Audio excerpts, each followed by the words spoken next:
At Oh, ganito, pag ganito, tayo mamamagitan. Okay? Kasi nga yung mama, ulit, ha? Hindi, ganito, pakinggan mo muna kuya. Ganito kuya, nung pumutok yan, nagkausap kami. Sabi ko, kuya, matalimugot yan. Nag-aaway ang Duterte at Marcos. Okay? Huwag kang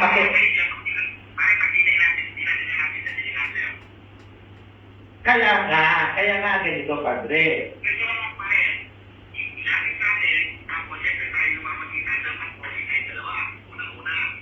Hindi,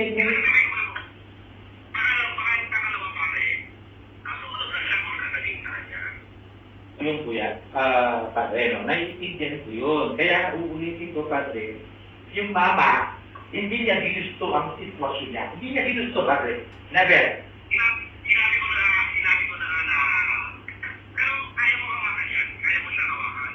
Kaya kong iparating yung mensahe. Pero yung sariling desisyon. Kaya nga. Ibig sabihin, padre, may padre, marunong tayo mawak ng informasyon. Ang sinasabi ko, padre, kung ano magiging desisyon niya, sa kanya yun, padre, di ba? Kahit kabubuti niya yun. Eh, siyempre ako, itutuloy ko. Ito papangsikin kung sino yung gustong mga pangalan na sinasabi mo. Wala akong papangsikin. Ang sinasabi ko, yung solusyon, remedyo, or what, tamang desisyon sa sarili niya. Padre, di ba?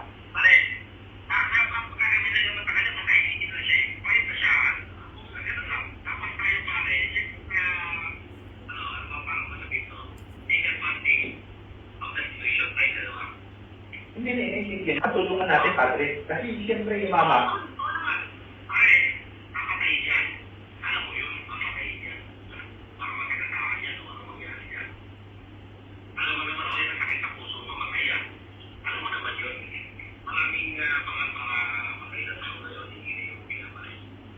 Sige, gano'n na muna. Para makapabiti ka.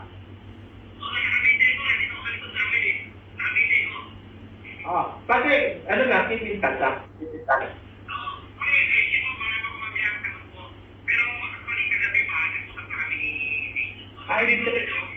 Ibig sabihin, parang kilala ko lang. Ibig sabihin na tumawag si Lam pala, KJ.